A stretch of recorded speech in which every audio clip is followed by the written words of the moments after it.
Fia Studio. Wasahbihi wa mawalah.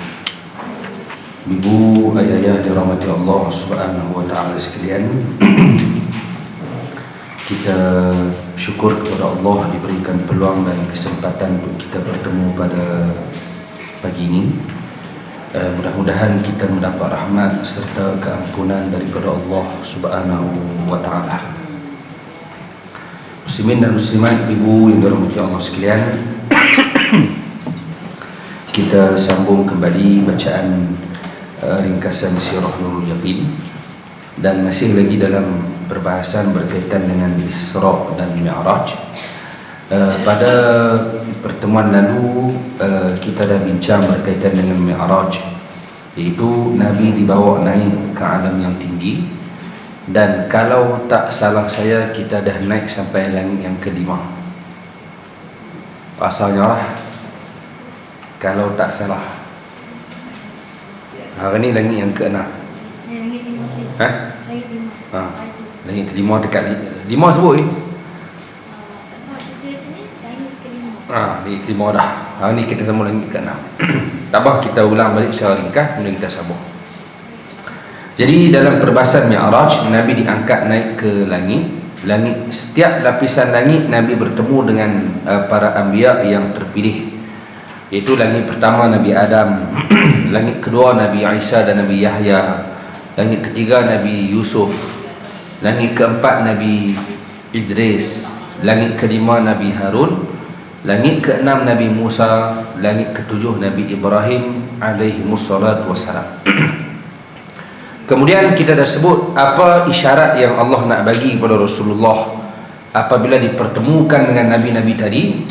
Bukan sengaja dipertemukan, sebaliknya ada isyarat yang Allah nak sampaikan kepada baginda Nabi SAW. Jadi kita dah sebutlah Nabi Adam apa isyaratnya, Nabi Idris, Nabi Isa, Nabi Yahya, Nabi Yusuf, Nabi Idris dan seumpamanya. Begitu juga Nabi Harun alaihi salam. Jadi bahasa mudahnya, setiap pertemuan dan kejadian itu ada hikmah yang Allah nak sampaikan. Mesti ada hikmah. Bukan saja-saja jumpa, bukan saja-saja jadi, melainkan ada hikmah dan kebaikan untuk kita. Itu kena pegang sungguh tu. Pengajaran yang besar. Setiap pertemuan kita dengan seseorang, apa pun berlaku, ada hikmah dia. Allah sebut la yusibana illa ma kataballahu lana. Tidak akan menimpa kita satu-satu musibah melainkan semuanya itu telah ditetapkan oleh Allah. Hantu duk kata apa? Tetaplah. Jangan kata. Semua tu ada hikmah dia tu, walaupun sedih, berat kita nak terima, ataupun benda tersebut besar, ujian yang berat, tu semua ada hikmah Allah Nabi. Saya orang duk tanya, saya accident 2 minggu lepas melanggar motor. Naik motor nak pergi kuliah duha, ada seorang ibu nak lintas jalan. Dia naik motor, dia nak lintas agak motor-motor lah. Dia ada berjalan tu nak lintas pun ni, saya straight. Dia kata saya tengok belah kanan tak ada apa-apa, anda tengok belah kiri, rainbow tu main tu. Dia lintas, saya nampak dia buat di simpang, dekat baru dia keluar, tak ada apa-apa, lepung. Bila dia keluar tanpa segan silu, maka saya pun belah tanpa erti gerun. Lepung bagi. Oh, tak kata apa. Orang tanya macam mana boleh melanggar, saya jawab dengan jawapan orang asli. Orang asli bila insiden, polis tanya macam mana boleh melanggar, oh tak tahu tuan, sama-sama sampai. Jawapan tu, sama-sama sampai tu. Lagah. Saya langgar ni, dia jatuh. Luka apa tak ada, tapi saya pinggang dengan bau. Lalu tu kaki pukul ladi dia. Katanya dia kena pukul ladi dia patah, nak kena operate masuk besi katanya. Masa tu lah saya tak ada lah susulan Dr. Seri pun tak ada patah katanya. Alhamdulillah. Seminggu lepas tu saya pergi jumpa orang taman dia. Saya pergi mengajak taman tu. Depa kenal orang tu, maklum tu. Depa pergi ziarah dia. Katanya tak kena masuk besi pun. Sikit sangat. Jadi tak gaduh operate apa. Dan dia boleh berjalan lah pelan-pelan. Tegar lah. Dia pun pergi ziarah dah lah. Jadi dia pun kata alhamdulillah tak ada musuh besi bang. Lepas tu dia kata luka apa tak ada? Luka tak ada. Kok lah nak luka tangan tak ada. Tak ada laju ingat 60 tu 60 70 tu laju lah juga. Tapi dia lintas. Langgar tak jatuh, dia jatuh tersembang. Tak ada luka apa sikit-sikit ya, lutut sikit-sikitnya. Tak padan dengan macam jatuh parit ni. Accident selalunya luka lah, koyak kulit tak ada. Dia tak ada luka apa, saya tak ada sikit-sikitnya. Dan dia pula tak ada operate pun besi. Jadi dia duduk semang dengan orang taman dia kata, berkat kok noh accident dengan ustaz. Torak dia berkat. Kita teruk lah ni. Melawak ni. Tak kata lah kat dia rasa berkat kot dia lah. Dah tak ada apa. Dia tak ada apa, saya patah tulang ni. Saya ingat tak patah. Pergi tukang urut bomoh patah, dia pegang, patah ni dia kata. Patah, tapi boleh baiklah. Sebulan, 2 bulan baru kuat. Lah tak apa kuat. Jadi nak pakai jubah tak boleh. Saya nak pakai jubah payah, boleh lah tapi payah. Dia nak kena angkat tinggi, nak kena sekelum. Jadi pakai baju hak ada butang ni boleh pergi kot tepi. Jadi duk pakai baju dulu ni. Jubah payah pakai sikit lah ni. Pakai ni orang smart lah. Baik. Jadi ibu-ibu dan rahmat Allah, setiap yang berlaku ada hikmah dia. Tak nak kata apa, Allah taklah ada hikmah dia. Sama ada kita jumpa ataupun tidak, nampak ataupun tidak hikmah tu hal lain. Yang pasti ada hikmah dia. Ada kebaikan untuk kita. Ada. Isteri saya suruh berehat. Kadang-kadang berehat lah dah seminggu. Saya berehat sehari. Esok rasa macam boleh je jalan pelan-pelan. Tu sakit lah pelan-pelan. Kadang malu kita tengok ada orang dalam Facebook, kita tengok ada orang kaki lembek. Kaki lembek. Bini dia bawa motor, dia duduk belakang. Sampai masjid, dia rapat tepi tembok.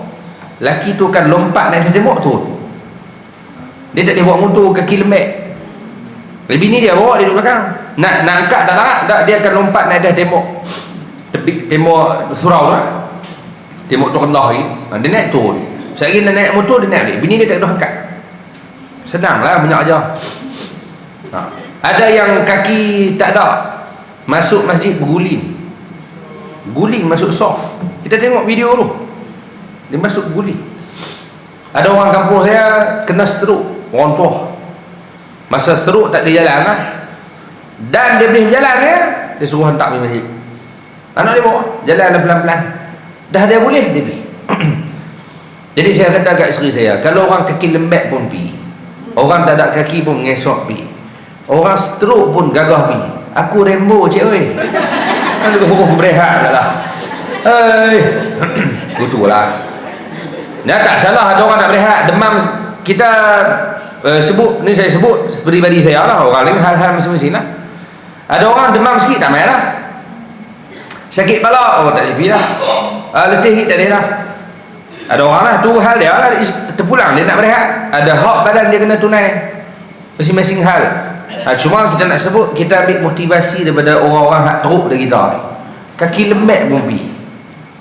Tak ada kaki pun pergi. Mengesok, guling. Lepas tu takkan kita nak jadikan alasan hak kita tadi lemah pada dia. Ambil semangat dia je lah. Ada pun orang lain berehat, dia pening sikit nak berehat, tu urusan dia lah, tak ada masalah apa. Dah dia tak sihat. Cuma bagi peribadi rasa macam cerai. Baru demam sikit, tak pergi dah. Baru rasa letih sikit, tuang lah. Lah macam itulah tu untuk motivasi diri sendiri. Tak boleh lah pakai untuk semua orang. Ada orang dia demam tak boleh keluar lah. Dia tak sihat, dia tak sedar, tak lah. Sesemua tak mau pergi mana lah. Ada jenis tu. Terpulang lah. Baik. Jadi poin yang nak sebut, apa yang berlaku pasti ada hikmah dia. Jadi Nabi bertemu dengan para Nabi tadi ada sebab ni. Isyarat. Jadi yang keenam kita sebut, kita sambung yang keenam, Rasulullah bertemu dengan Nabi Musa alaihi salam. Jadi di langit yang keenam, baginda Nabi sallallahu alaihi wasallam bertemu dengan baginda Musa alaihi salam. Baik. Jadi apa hikmah dia? Aduh. Sana.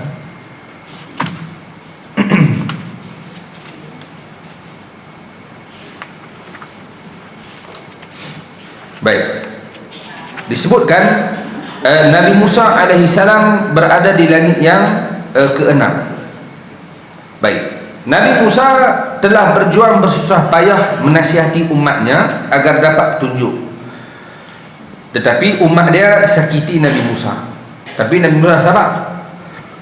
Kita baca kisah Nabi Musa, rasakan Nabi Musa berdakwah, ajak umat dan sebagainya. Sabar, dia bawa umat dia untuk dapat tunjuk, tapi umat dia lawan dia, sakiti dia, dan dia bersabar menghadapi mereka tersebut. Dan Nabi Musa alaihi salam pernah mengalahkan penguasa-penguasa yang besar dan seumpamanya. Jadi disebutkan baginda Nabi sallallahu alaihi wasallam juga bersama dengan Nabi Musa. Dia punya keadaan saat Nabi Musa berdakwah kepada umat dia, Nabi pun akan berdakwah kepada umat dia, mengajak kembali pada petunjuk.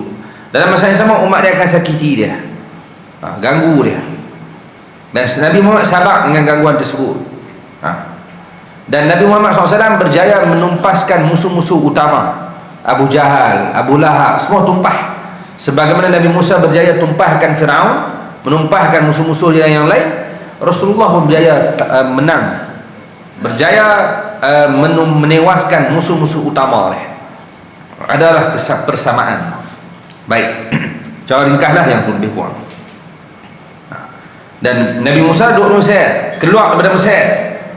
Dia kena gigit dengan Firaun, keluar daripada Mesir, hidup negeri lain. Jadi Nabi Musa balik ke Mesir, pegang balik Mesir, takluk balik Mesir. Begitu juga Rasulullah duduk Mekah, keluar di Madinah, dan Nabi balik, dia buka balik kota Mekah tu. Sama, ada persamaannya. Itu langit yang ke-6, cara ringkas. Dan langit yang ke-7, baginda Nabi bertemu dengan Nabi Ibrahim alaihissalam. Jadi Nabi Ibrahim berada di langit ke-7 dan dia bersandar ke Baitul Ma'mur. Nabi Ibrahim ada di langit ke-7 dan bersandar di satu tiang, yaitu Baitul Ma'mur.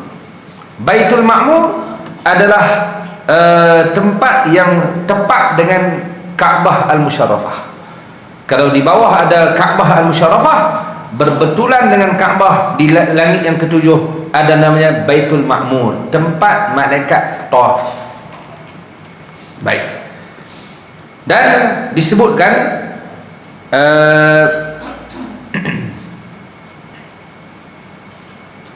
jadi disebutkan baginda Nabi Ibrahim alaihissalam bersandar di Baitullah, di Baitul Ma'mur, duduk di Baitul Ma'mur, dan malaikat yang masuk untuk mengerjakan ibadah di Baitul Ma'mur tadi sekali masuk 70,000, dan masuk tak keluar lah, masuk tak keluar, masuk tak keluar.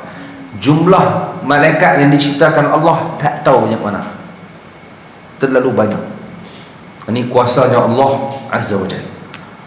Jadi 70,000 malaikat sekali masuk mengelilingi Baitul Ma'mur. Jadi itu sangat mirip dengan Nabi kita Muhammad sallallahu alaihi wasallam. Nabi Ibrahim duduk langit ke-7, langit terakhir, sana Baitul Ma'mur, malaikat tawaf 70,000. Mirip dengan Rasulullah, iaitu di akhir usia Nabi melaksanakan haji mengelilingi Baitullahil Haram bersama dengan sekitar 70,000 umat Islam. Kalau malaikat di Baitul Ma'mur 70,000 bersama dengan Nabi Ibrahim yang ada di langit yang terakhir, Rasulullah ketika buat haji yang last dalam hidup Nabi SAW, Nabi bersama dengan 70,000 umat Islam. Telah dua hadu. Baik. Jadi itu antara dia punya persamaan. Kemudian antara lagi yang disebut kata para ulama, antara relevannya hak lain kenapa Nabi Ibrahim diletakkan di langit yang ke-7, kerana baginda Nabi Ibrahim alaihissalam adalah datuk Rasulullah, datuk Tok Wan Nabi, dan Nabi akan naik lagi atas.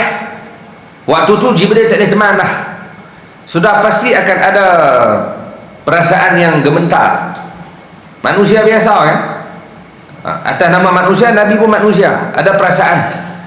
Jadi Nabi nak naik atas lagi tinggi, Jibril tak ada teman, maka diletakkan Ibrahim di langit ke-7 sebagai penguat mental kepada Nabi SAW. Datuk Nabi Adam tu. Jadi kawan-kawan bila Nabi naik atas, duk rasa ketak. Tak apa, Tok Wan duk kat bawah.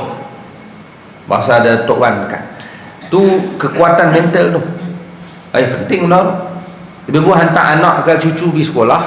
Cucu, hantar cucu lah. Anak-anak aja hantar cucu pergi sekolah. Cucu riau tak mau masuk dalam kelas, takut. Tu kelas pertama dia ke, sekolah hari pertama dia ke, takut tak mau pergi. Tok bola mak, jangan takut. Tok duduk tepi ni je. Ni duduk tepi, Tok duduk tepi pokok ni je.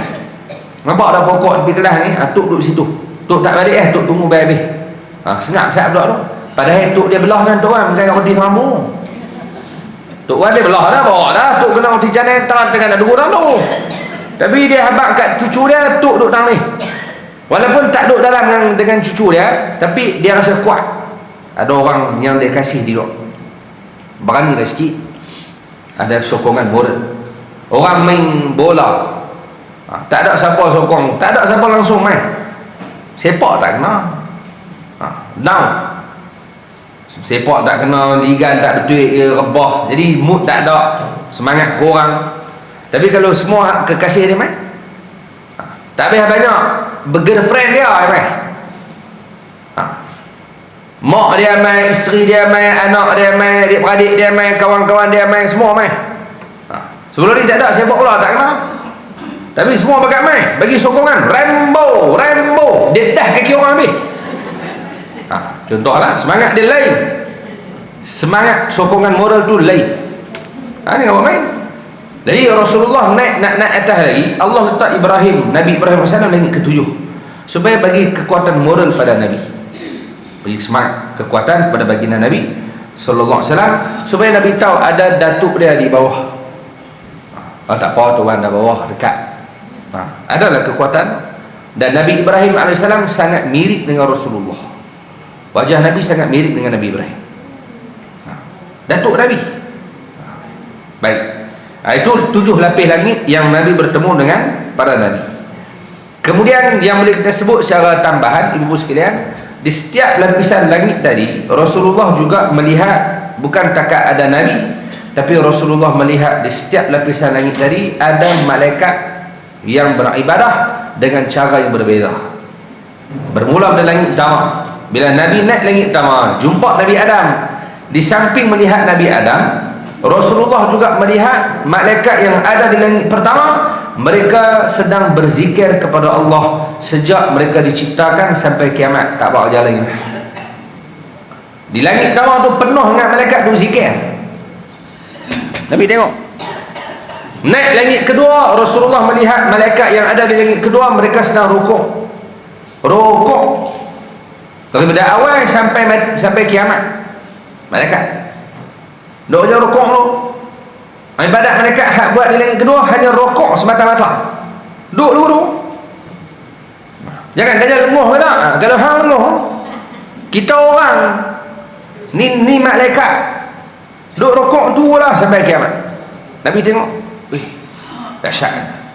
Naik langit ketiga, Rasulullah melihat malaikat yang ada di langit ketiga, mereka sedang sujud. Lalu Nabi bagi salam. Malaikat yang mendengar ucapan salam daripada Rasulullah, maka para malaikat angkat kepala untuk jawab salam Nabi. Dia pun duduk sujud. Bila Nabi salam, dia angkat kepala, jawab salam. Lepas jawab salam, sujud balik kali kedua. Sampai kiamat kita angkatlah. Karena itulah kata disebut dalam hadis, karena itulah sembahyang kita sekarang ni sujud 2 kali. Sujud, duduk, sujud balik. Rukun tu. Sujud sekali tak boleh. Sujud sekali betul tak sah, kena sujud 2 kali. Karena ibadat malaikat dari langit ketiga sujud 2 kali. Kisah sujud 2 kali, Nabi beri salam.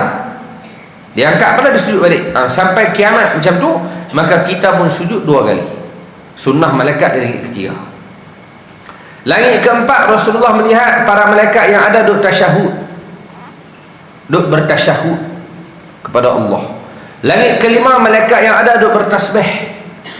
Tasbih penuh langit kelima. Langit keenam, Rasulullah melihat para malaikat yang ada sedang bertahlil dan bertakbir. Duk tahlil dengan takbir. Tahlil la ilaha illallah, takbir Allahu akbar. Itu yang ajar malaikat langit ke-6.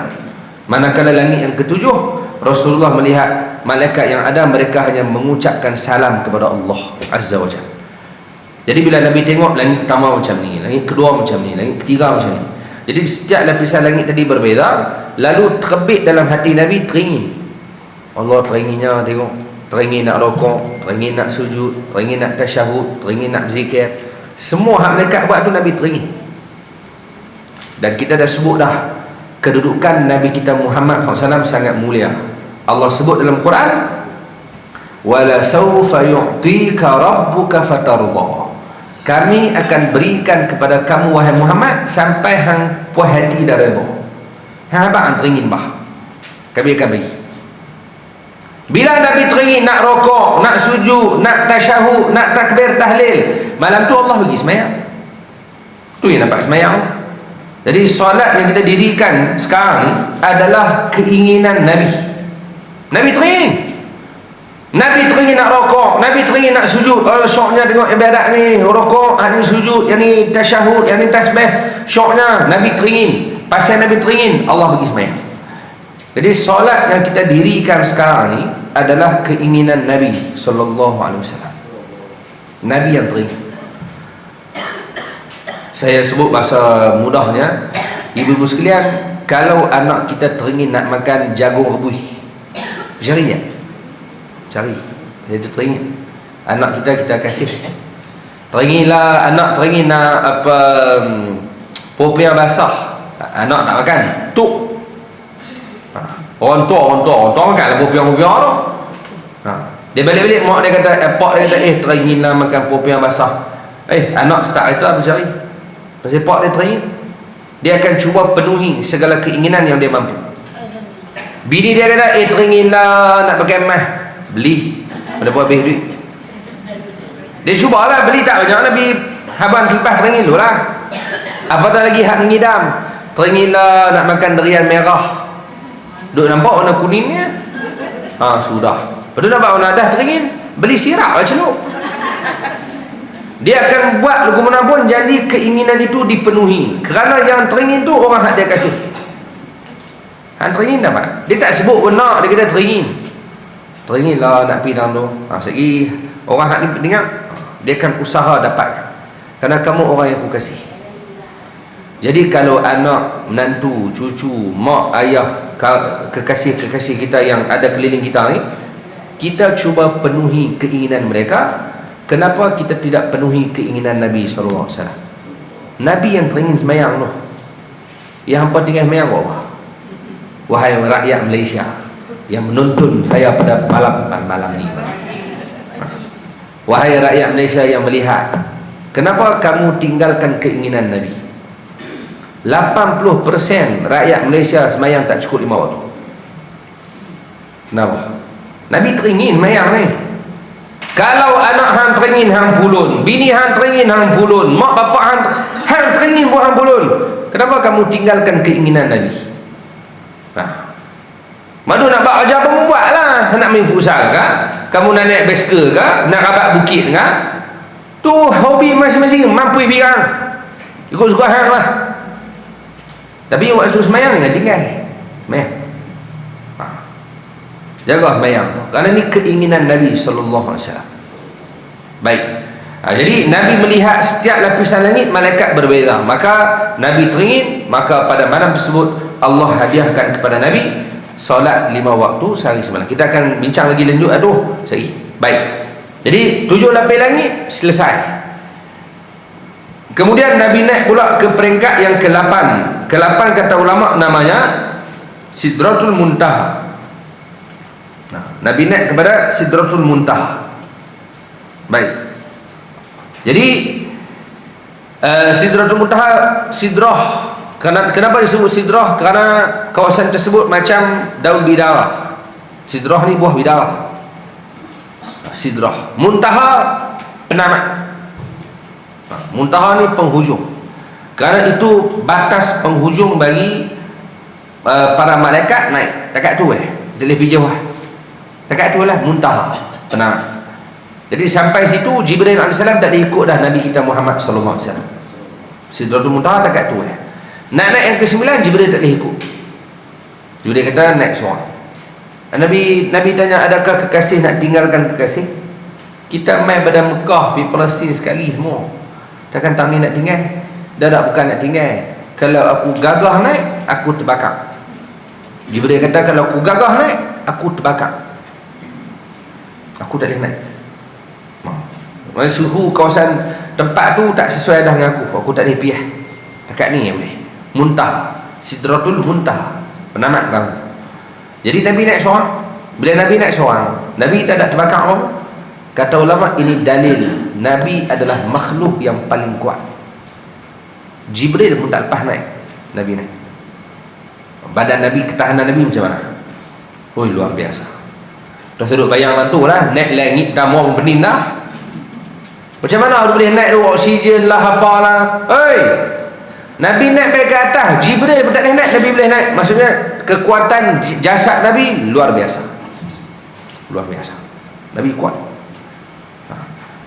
Kalau kekuatan biasa kita boleh sebut ni, Nabi sama macam 4,000 orang biasa. Kalau takat Nabi nak perang seorang-seorang, boleh nampak semua selesai.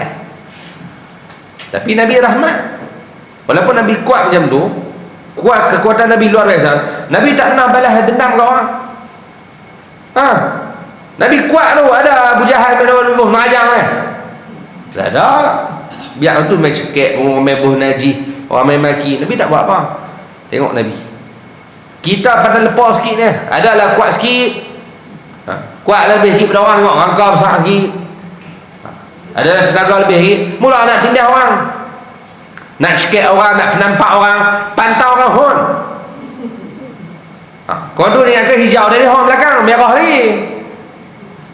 Duk merah lagi orang belakang hon. Hon dia turun, dia buah penampak cermin depan tu retak. Marah. Ya betul lah, dia kuat, boleh retak cermin tu. Tapi baru kuat sikit pun nak buat orang lah. Nabi tak, kekuatan Nabi luar biasa. Nabi boleh naik tempat yang Jibril tak sampai. Kuat sungguh badan Nabi sallallahu alaihi wasallam. Baik. Kemudian peringkat yang ke-9 kata ulama, namanya mustawa. Mustawa, tempat yang sangat hening, sepi, sehingga terdengar bunyi tulisan pena. Duk tulis tu dengar bunyi. Punya sunyi kawasan tu. Itulah yang digambarkan. Dan yang ke-10 namanya Arsh. Jadi peringkat yang paling tinggi adalah Arsh. Maka disitulah pertemuan Nabi kita Muhammad sallallahu alaihi wasallam dengan Allah Subhanahu wa taala. Di mana? Di Arsh. Baik, situ kena bincang sikit. Ibu sekalian, ya, Nabi bertemu dengan Allah di Arsh. Tapi itu bukan dalil bahawa Allah berada di Arsh. Karena Isra' dan Mi'raj menjadi dalil sebahagian pahaman. Apa bukti Allah di Arsh? Isra' Mi'raj. Mana bukti dia ada? Dia tu Nabi naik malam tu pergi ke Arsh, jumpa dengan Tuhan. Tu tanda Allah di Arsh. Pula dah.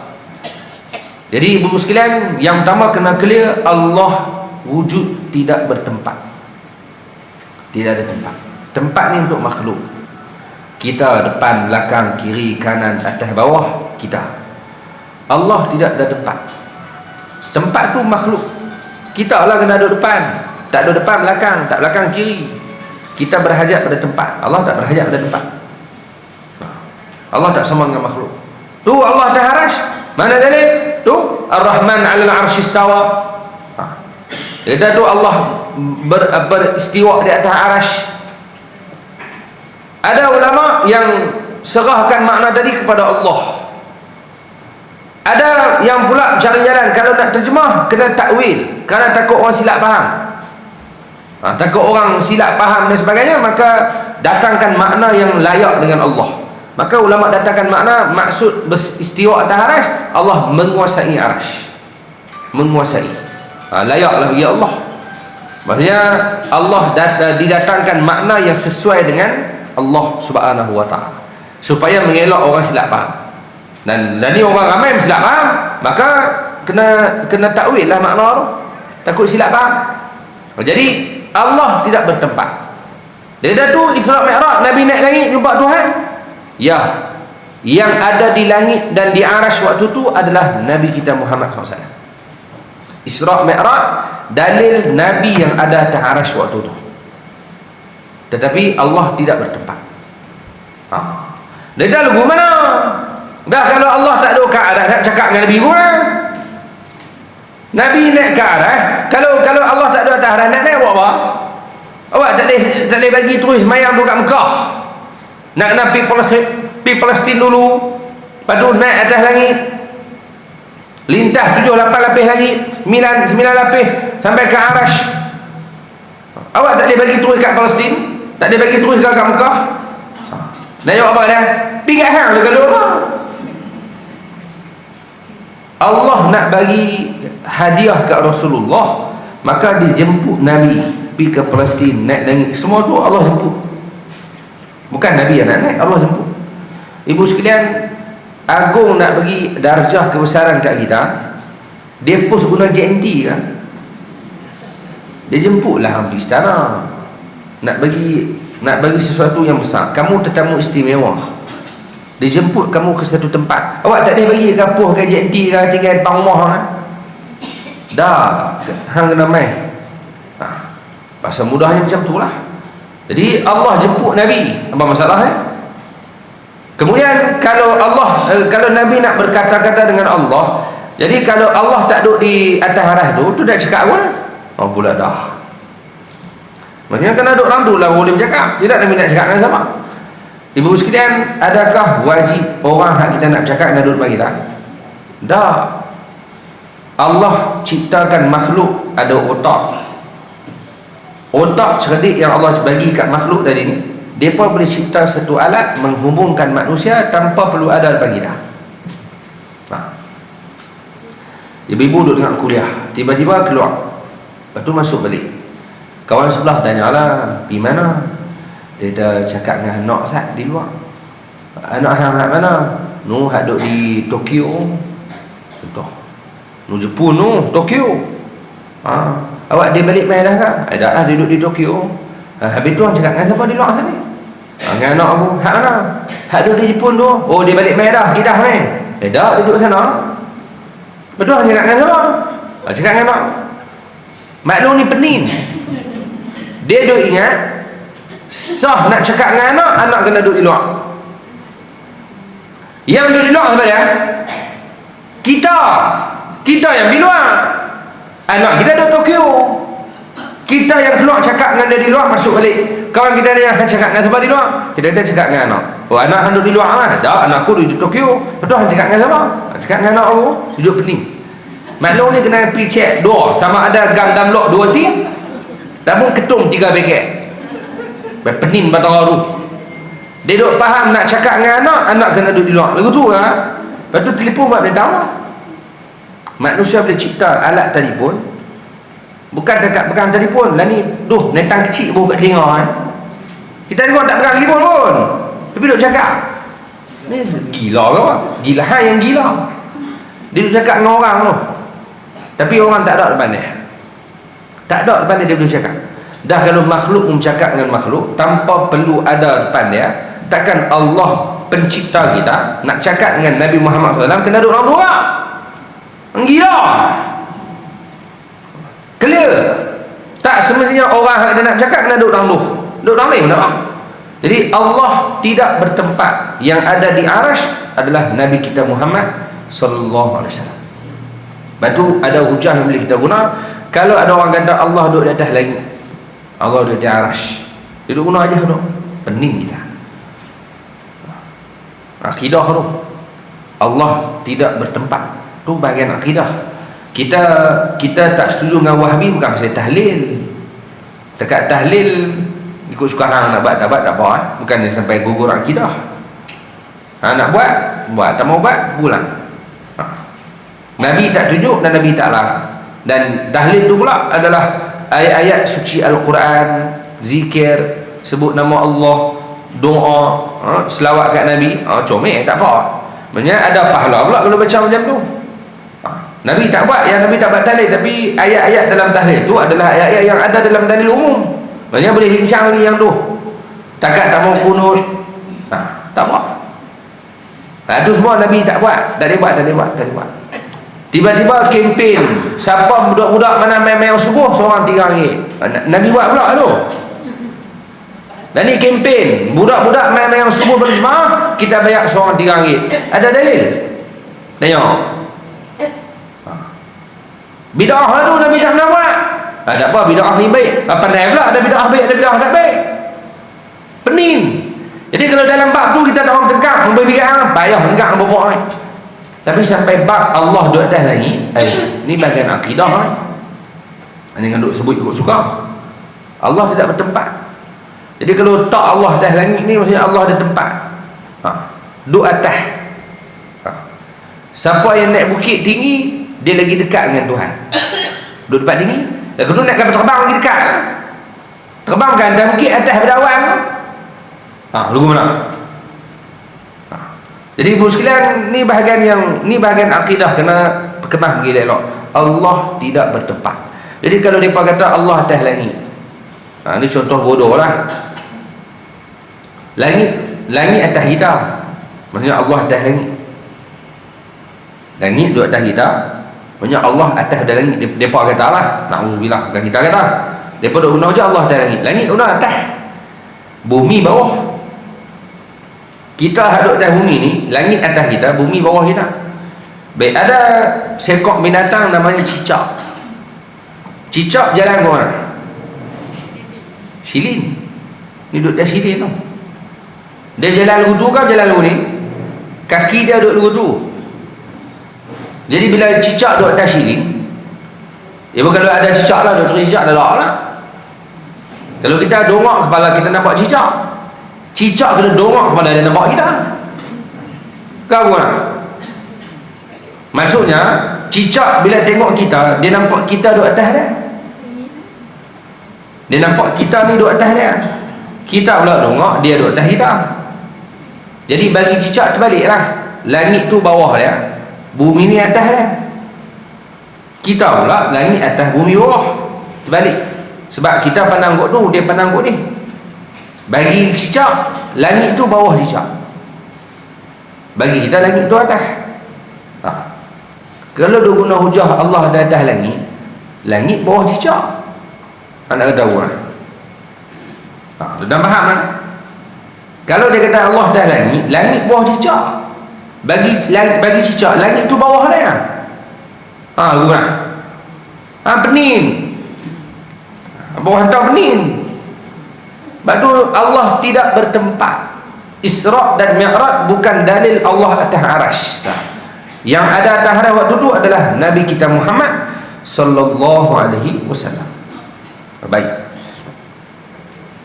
Jadi itu pertemuan Nabi sallallahu alaihi wasallam dengan Allah Subhanahu wa taala, dan diberikan kefarduan kepada Rasulullah berkaitan dengan solat 50 waktu. Saya tak sebut panjang lah cerita bab Isra' Mi'raj ni panjang. Berapa kali dah buat tak habis. Kita cuba nak habis hari ni cara ringkas.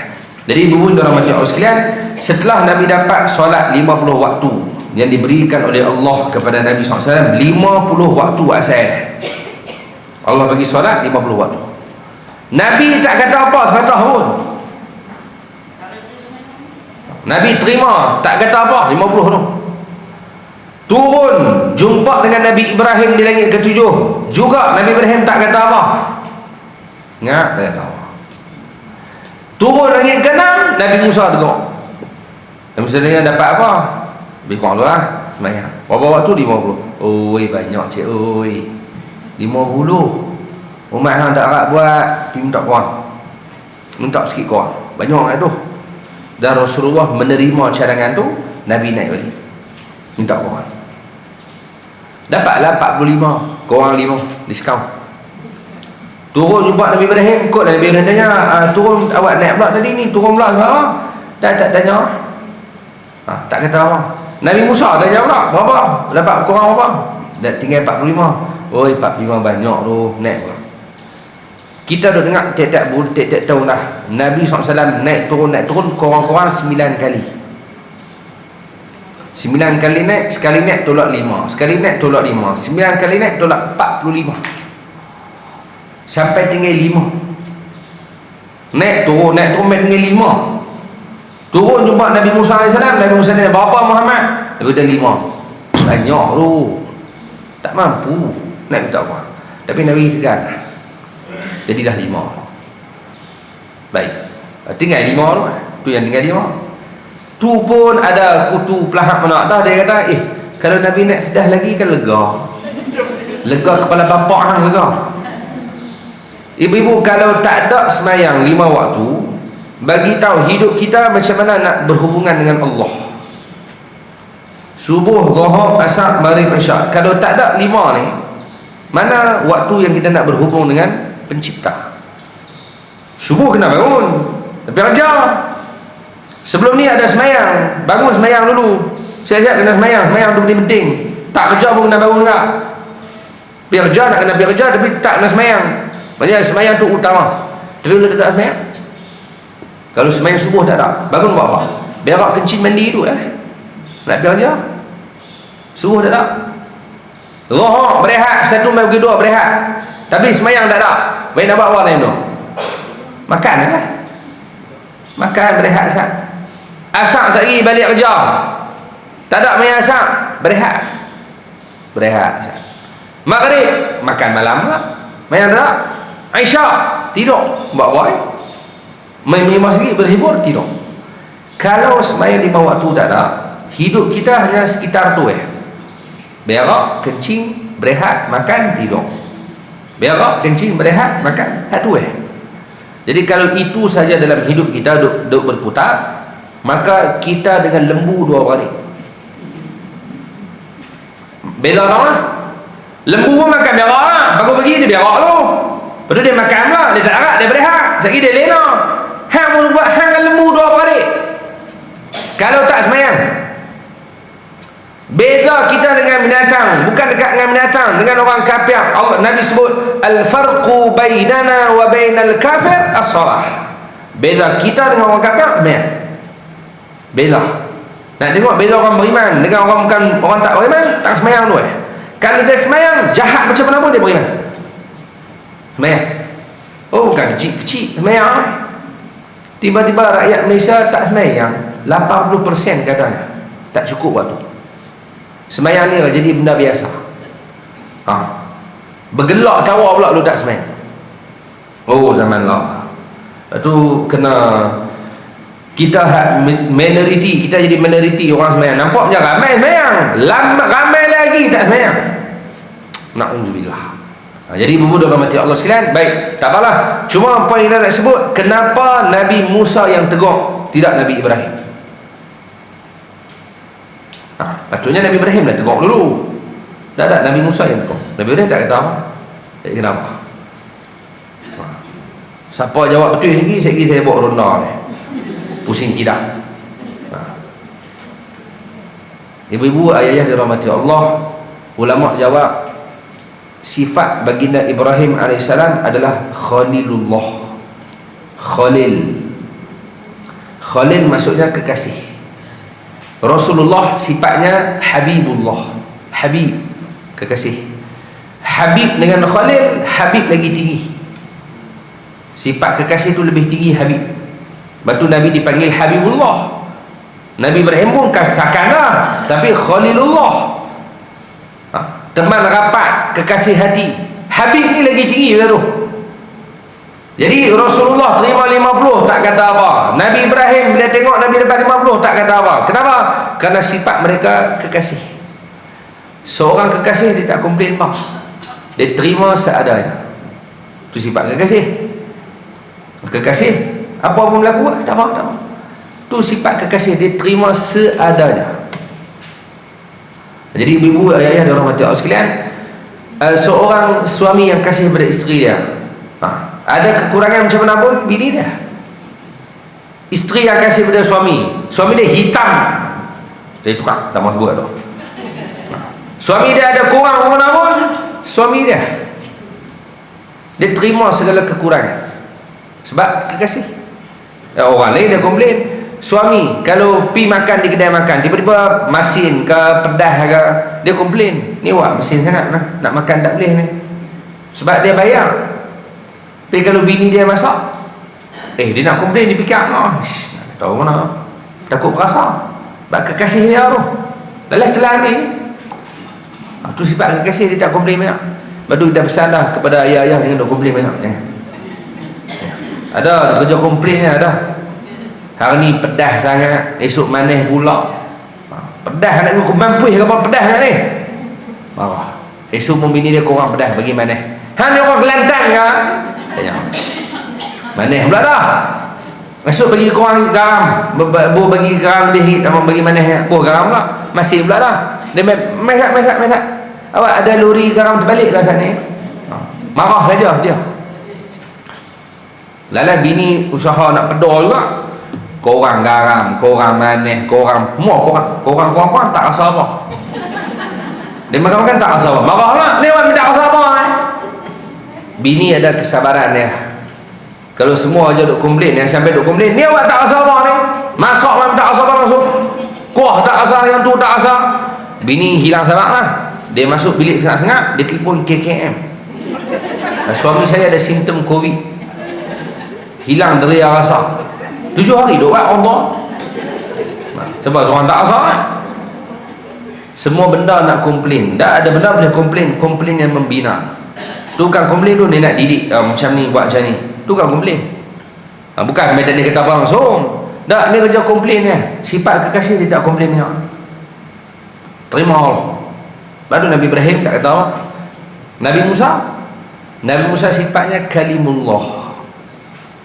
Dan Nabi Musa AS berikan pendapat tadi kerana dia layak bagi pendapat. Nabi Musa ada kitab Taurat. Dia ada umat yang ramai Bani Israel. Dia ada syariat dalam Taurat tersebut. Dia ada umat, dia ada syariat, dia ada kitab, dia ada. Dan berdasarkan pengalaman Nabi Musa AS, umat tak boleh ikut apa yang ada dalam syariat. Lawan saja. Suruh lugu tu lawan, suruh lugu ni lawan. Nabi Musa tahu lah umat dia ramai. Cerita paling panjang dalam Quran cerita Nabi Musa. Kisah paling banyak dalam Quran kisah Nabi Musa. Dengan Bani Israel ada, kisah lembu lah, dengan Qarun lah, dengan Nabi Khidir lah, dengan Fir'aun lah. Sedia-sedia cerita Nabi Musa. Dia ada pengalaman banyak. Berdasarkan umat yang dia ada, umat yang kuat tak boleh ikut syariat. Lawan. Dia ada musuh yang kuat, Fir'aun. Apa hak dia lalui sama macam Nabi lalui. Nabi pun ada Quran, kitab Quran. Nabi ada umat yang ramai. Nabi ada syariat. Nabi ada musuh yang kuat, Abu Jahal. Sama. Nabi ada sama. Jadi berdasarkan pengalaman dia kata berdasarkan pengalaman ni umat tak mampu buat. Umatku kuat-kuat. Umat Rasulullah lembek. Umat paling lemah kita. Lemah. Baru belangak hari petah baru lah. Lemah, kita lemah. Orang dulu dah tak apa kan? Kita ni umat yang lemah. Tak macam umat Bani Israel. Walaupun mereka kuat, mereka pun tak larat buat ikut syariat, tambah hak lemah ni.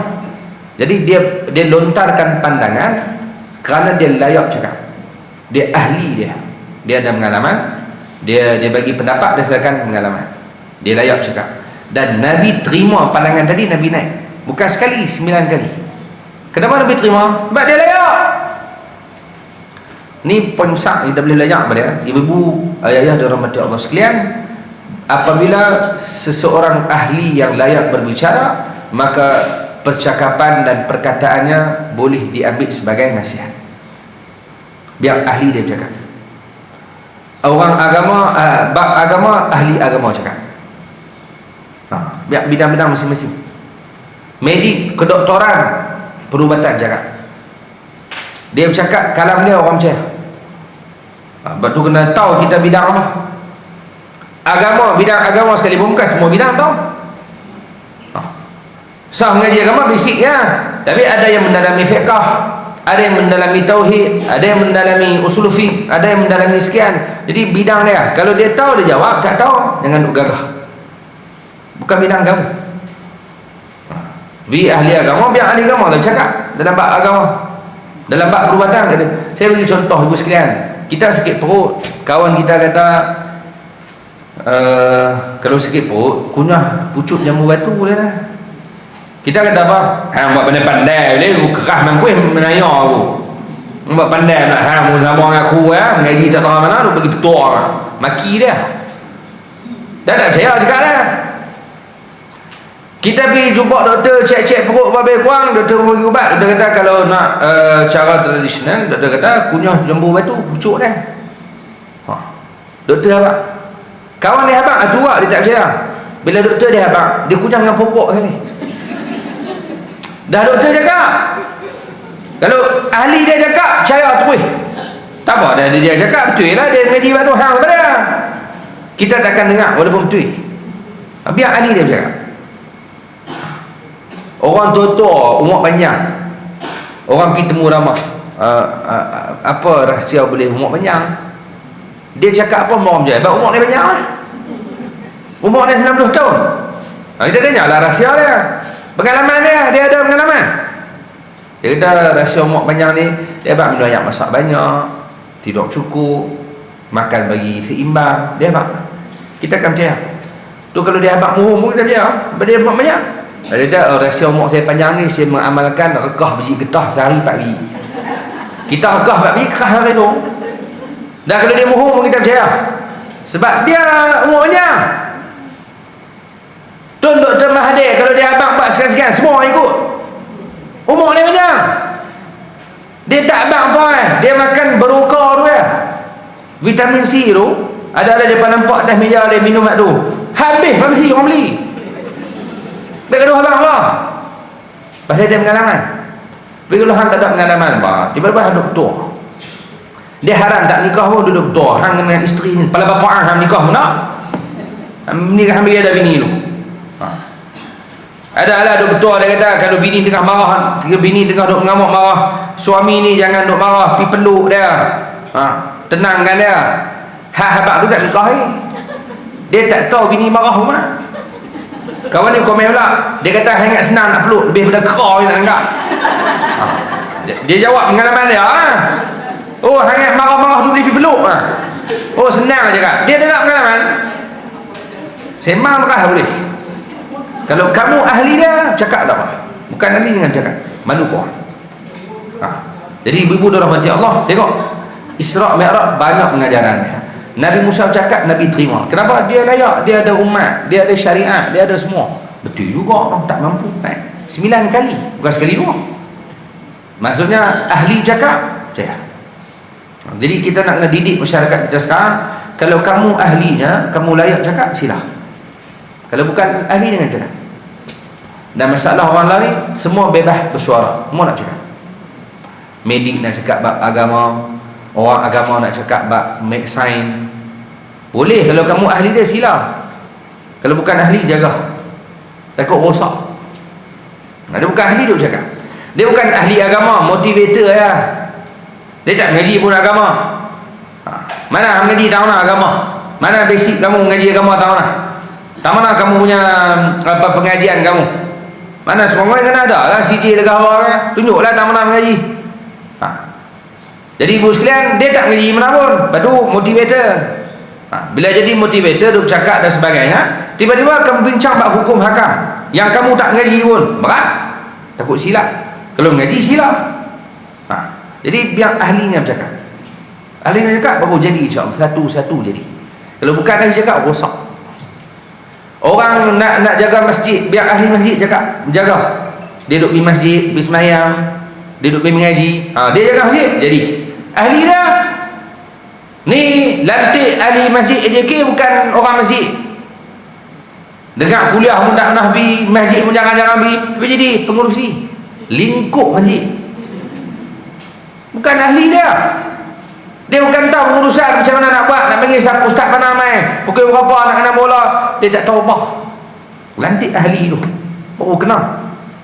Lalu itulah apa benda pun, biar ahlinya bercakap, biar ahlinya bertindak, baru jadi. Coba. Jadi berbodoh rahmati Allah, itu Mi'raj yang Nabi naik. Dan itu pertemuan Nabi SAW sampai tinggal 5 waktu sehari semalam. Nabi sebut dalam hadis, siapa yang laksanakan solat 5 waktu, dia telah laksanakan seluruh ibadat para malaikat di langit. Siapa yang semayang, sebenarnya dia telah buat semua ibadat malaikat di langit. Semayang. Bukan cara semayang. Ulama sebut dalam satu hadis, ulama sebut dalam satu kalimah, dalam satu kalam yang comel, man ahsana al-wudu'a ahsana salata. Siapa yang cantik wudu'nya, cantiklah solatnya. Wa man ahsana salata ahsanallahu umura dinihi wa dunyahu. Siapa yang baik solatnya, cantik solatnya, Allah akan cantikkan seluruh urusan dunia dan agamanya. Poin yang kita boleh dapat dari kalam ulama tersebut, siapa yang ada masalah dalam urusan dunia dan agamanya, maka repair masalah tadi dengan sembahyang. Masalah apa? Sembahyang. Ada masalah kewangan, kesihatan, apa sekian, berbetul balik sembahyang. Sembahyang hutang kena tawana ini. Nak berbetul sembahyang, berbetul dalam wuduk. Jadi bermula dengan wuduk yang sempurna, yang terbaik, kemudian dia masuk pula solat. Solat bagi baik, dia solat elok-elok, masalah dari dia Allah akan repair. Segala masalah yang kita hadap akan selesai dengan sembahyang. Orang lah ada masalah tak sembahyang, itu nak selesai pun. Ibu-ibu habaq masalah paling ketara lah ni boleh. Ni masalah ni dunia lah, Malaysia, kewangan, akhlak, adab, jam, semua. Udah nak repair tak mana tu? Repair tak semayang dulu. Selagi tak repair tak semayang, selagi 80% rakyat Malaysia tak semayang cukup dari ni, lagi itulah masalah tambah. Kenapa betul semayang tu? Berat. Masuk baru ni dalam Facebook, na'uzubillah, sedih dah dengar. Cikgu tangkap seorang budak dengan telefon. Dalam telefon dia video lucah penuh. Budak darjah 6 ke apa? Cikgu tangkap, panggil mak dia mai. Mak dia mai marah. Awak bawa telefon pergi sekolah, tengok di rumah sudah Ni masyarakat lah. Kita baca air terkejut, dia plot twist dah tu. Dia suruh tengok di rumah dah, lagi dah pergi sekolah. La ilaha illallah. Macam-macam masalah. Hak masuk periksa hantar atas kosong. Ada dah budak-budak lah ni. Pergi periksa, hantar atas tu juga, tak tulis apa. Influencer kata SPM ni kaut. Dia boleh pula ayat, dia kata apa? Saya lebih percaya pada, saya yakin dengan Tuhan daripada pelajaran. Jadi SPM pun kan boleh kaya kan? Saya yakin dengan Tuhan, Tuhan yang beri rezeki. Sembang macam pandai. Dia sembang betul, Allah beri rezeki. Tapi kan ilmu benda yang pertama diajak oleh Nabi, Iqra. Lepas tu hanya dibodoh piang mentera tu, kaya saja. Pandai cakap. Cakap tu kan nak sebut kata yakin dengan Tuhan tak? Nak tutup dia punya bodoh tu. Dia tak ambil SPM. Jadi nak cover SPM dia tak ada tadi. Dia kata saya lebih yakin dengan Allah daripada yakin dengan pelajaran. Nampak macam comel, bodoh piang. Jumpa orang terajang buang. Lingkup habis budak-budak. Masuk periksa bayang, tengok hantar atas kosong. Saya periksa SPM dapat 3A. Ni saya bocor rahsia ni. 3A, 4B, 1C. SPM. Hak basic tu lah. 9 mata pelajaran terah tu. 3A, 4B, 3, 4, 7, 1C, 8 mata pelajaran terah tu. Kalau pergi kerja minta kerja mana dia tengok 82 hak lain dia tak tengok lah. Ekonomi ke perisian akaun dia tak tengok lah tu. Ni hak bayaran penting ni 8 tu. 3A, 4B, 1C. Saya tengok saja tu rasa macam bodoh. Walah bodoh. Rasa macam apa, gagal. Kita tengok, saya rasa gagal. Hak dapat 8A, 1B, Allah gagal, tak dapat 9A. Gagal. Dia rasa gagal. Allah. Dia kecewa dengan keputusannya. 8A. Orang budak-budak dulu kecewa dia tak dapat macam dia harap. Budak lah hantar atas kosong. Tu dapat apa? Ini masalah apa main? Macam-macam masalah. Semua masalah tadi repair dengan sembahyang. Apa betul balik sembahyang? Sebab tu sembahyang benda paling penting. Nabi kata suruh nak sembahyang 7 tahun. Tak sembahyang pukul mau 10. Kalau betul sembahyang dia, selesailah masalah ni. Tapi bila ada suruh sembahyang tak sembahyang, pukul pun dia tak sembahyang, masalah budak tu. Masalah paling besar tak sembahyang. Dengan punca tak sembahyang, masalah lain. Maka kita ada masalah apa pun, kewangan, kesihatan, keluarga dan sebagainya, suami isteri bergaduh, cek balik semayang je lah. Apa masalah pun cek dulu semayang. Pergi tanya awak hak cerai, dah nikah 12 tahun cerai, anak 3 orang, 2 orang cerai. Pergi tanya tengok, pernah tak semayang sekali? Sekali tak pernah. Simple. Pergi tanya, saya tanya lah.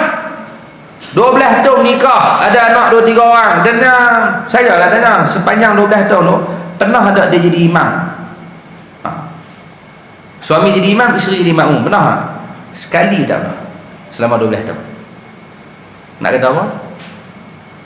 Padahal sebelum kahwin, engkaulah makmumku, kepala bapa makmum.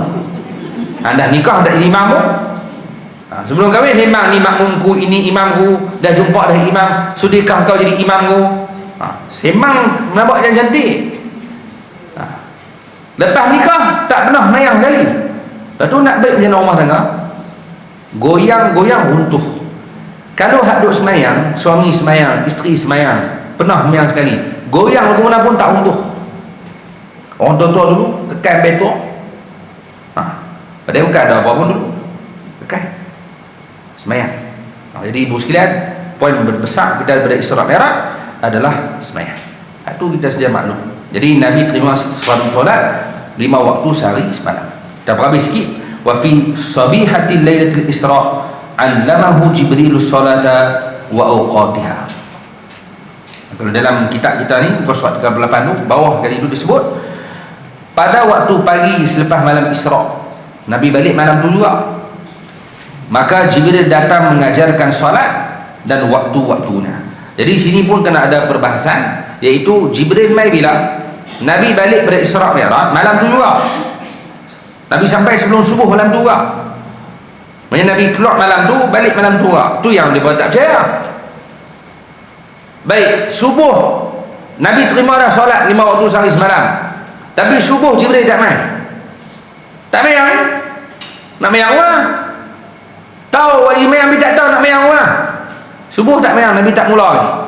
Bila Jibril mai roh. Balik pada Isra' Mi'raj, Jibril datang kepada Rasulullah mengajarkan solat pada Nabi bermula dengan waktu Zuhur. Sesuai dengan namanya zuhur. Jelas, nyata, terserlah. Jadi dimulakan solat dengan Zuhur kerana nak jelas dan nyatakan bahawa ini agama yang paling benar.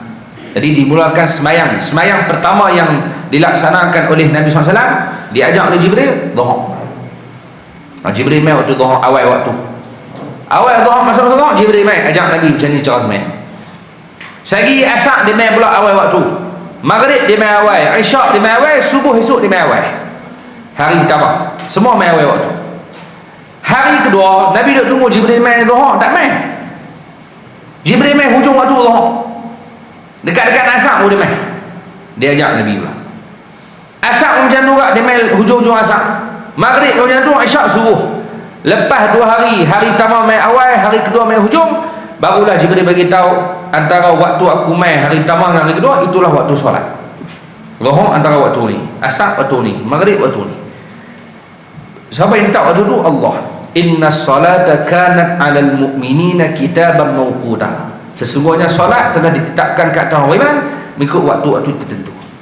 Jadi Jibril mai ajak Zuhur waktu ni, Asar waktu ni, Maghrib waktu ni. Main belak lah. Jadi kita tak kena tunggu Jibril mai ajak Zuhur. Dah tahu dah waktu Zuhur bila. 1:30 Zuhur, Asar 4 sekian-sekian. Jadi itu kalender lagi senang. Orang dulu kena tengok matahari. Kalau baca kitab-kitab fiqh dia ajak subuh naik matahari. Cahaya. Terbit matahari habis subuh. Terbit matahari pergi syuruk. Syuruk habis subuh. Selagi tak terbit matahari, subuh dah hari. Contoh. Zuhur ketika gelincir matahari. Asar ketika matahari duduk di mana? Bayang-bayang macam mana? Maghrib bila matahari tenggelam. Isyak bila hilang mega merah. Tu semua waktu semayang. Kita senang banyak kerana ada takwim. Tengok waktu tu selesai masalah. Jadi ibu-ibu dirahmati Allah, Nabi SAW semayang pertama hak Nabi semayang Zuhur. Balik dari Isra Mi'raj, subuh tak mula dengan Zuhur. Dan yang terakhir yang saya boleh sebut berkaitan dengan solat, ulama susun mengikut tertib afdalnya solat. Kalau dari segi semayang fardu, yang afdal, pertama sekali fardu yang paling afdal fardu Jumaat, paling afdal. Solat fardu Jumaat, solat yang paling afdal. Yang kedua, solat asar hari Jumaat. Selepas Jumaat, solat asar hari Jumaat adalah solat yang paling afdal. Selepas asar hari Jumaat, solat asar hari lain, hari Sabtu, hari Ahad, Isnin, Selasa, Rabu, Khamis, asar. Jadi kalau buat ranking, solat Jumaat 1, solat asar hari Jumaat 2, asar hari lain 3. Solat yang keempat, subuh pagi Jumaat, ranking keempat. Ranking kelima, subuh pagi-pagi lain. 6, 7, 8 baru main Zuhur, Isyak, Maghrib. Itulah lebih kurang tu saya tak ingat bawah. Hak 5 tu ada tu lah. Kalau fardu yang terbaik, Jumaat, asar Jumaat, asar hari lain, subuh Jumaat, subuh hari lain. Ni top 5, 5 waktu yang paling power. Bukan semayang 5 ni lah. Lepas tu Zuhur tu gila kan. Kita sebut yang ni afdal, dia ada kelebihan yang tersendiri. Kalau itu dari segi kedudukan solat fardu. Adapun hak berjemaah, kalau berjemaah hak mana paling afdal? Ulama jawab yang pertama yang paling afdal Jumaat tak? Jadi solat Jumaat solat yang paling afdal lah. Sama ada fardu Jumaat ataupun berjemaah. Berjemaah menang kat dia lah. Paling afdal Jumaat. Selepas fardu Jumaat, solat mana yang berjemaah afdal? Fardu subuh pagi Jumaat. Solat fardu subuh pagi Jumaat. Lepas subuh pagi Jumaat, subuh pagi lain. Lepas tu asar, bukan asar, Isyak, berjemaah. Maksudnya kalau ikut ranking semayang fardu berjemaah ni, menang kat Jumaat, subuh dengan Isyak. Itulah lebih kurang. Kita ingat dan kita sebut. Untuk fardu tadi menang kat Jumaat, asar, subuh. Jumaat, asar Jumaat, asar hari lain, subuh Jumaat, subuh pagi lain. Maksudnya Jumaat saja ada 3. Semayang Jumaat, asar pagi Jumaat, asar petang Jumaat, subuh pagi Jumaat. Semayang tu semayang yang kedudukannya tinggi. Hak jemaah, hak dituntut. Maksudnya kalau dituntut jemaah ni, waktu lain tak dan gagah habis, tapi hak ni bagi dapat fardu Jumaat, bagi dapat berjemaah, subuh pagi Jumaat, Isyak. Isyak subuh bagi dapat jemaah. Zuhur, asar, Maghrib. Ni kalau tak dan jemaah, kalau boleh comel lah jemaah semua. Kalau tak dan pun Isyak dengan subuh bagi dapat. Itu kedudukan yang tinggi tentang solat fardu. Jadi ibu-ibu dirahmati Allah, itulah yang boleh kita sebut cara ringkas berkaitan dengan Isra' dan Mi'raj. Berapa kali dah kita jumpa? 2-3 kali. 3 kali kalau tak salah perbincangan berkaitan Isra' Mi'raj. Muka surat kita ni semuka tapi kita bincang cara panjang sikit lah berkaitan dengan Isra' Mi'raj.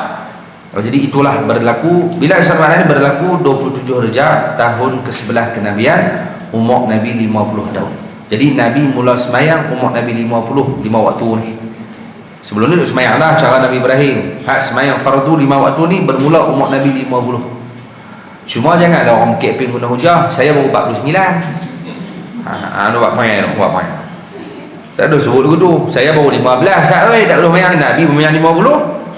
Pakai buah tu pula lah. Nabi semayang 50, kenapa aku fardu? Kita beranak-anak fardu dah. Mana pakai hujah 50 tahun apa?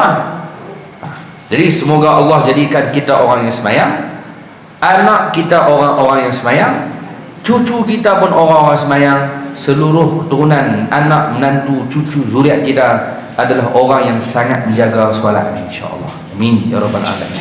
Minta simpang, minta jauh, jangan ada seorang pun keturunan yang lahir pada zuriat kita, anak kita ke cucu kita yang tinggalkan semayang. Nauzubillah. Banyak doa lah kalau dah besar, nampaknya ada partnerkan kita ke adik-beradik kita ke yang tak semayang, kita nak paksa pun payah lah. Banyak doa, semoga Allah buka pintu hati dia. Mayanglah. Doa hak tu ya. Tak mau doa hang sihat, tak mau nak doa hang buka hang mayang jaga elok. Kalau hang mayang elok, hak lain mau elok. Hak tu ya. Selagi tak jaga semayang, habis. Jadi semoga Allah makbulkan doa-doa yang ikhlas kita berdoa tadi, doa-doa yang baik, niat-niat yang baik, semoga dimakbulkan oleh Allah Subhanahu wa taala. Jadi kita berhenti dekat tu dulu, insya-Allah kita akan sambung setelah Nabi turun daripada Isra Mi'raj, apa lagi berlaku, yang ni kita akan sambung pada bulan hadapan insya-Allah. Allah alam, semoga ada manfaat pertemuan kita pada pagi ni. Insya-Allah ibu sekalian, saya mai minggu ni kerana minggu depan saya nak pergi umrah. Jadi tak sempat minggu depan kita qada siap-siap pagi ni. Jadi saya mengharapkan doa daripada ibu-ibu ayah sekalian, semoga Allah permudahkan urusan saya dan jemaah untuk ke Mekah buat umrah ziarah Nabi kita Muhammad di kota Madinah Al-Munawwarah. Di doa pada ibu-ibu ayah saya harap duk risau agak bau ni tak berapa kuat, nak kena hidup bak ajar apa sikit-sikit. Tak bak ajar apa budak mulut ya, bukan nak bincang kuih. Tapi tak apa nak selesa lah dengan bau dulu ni.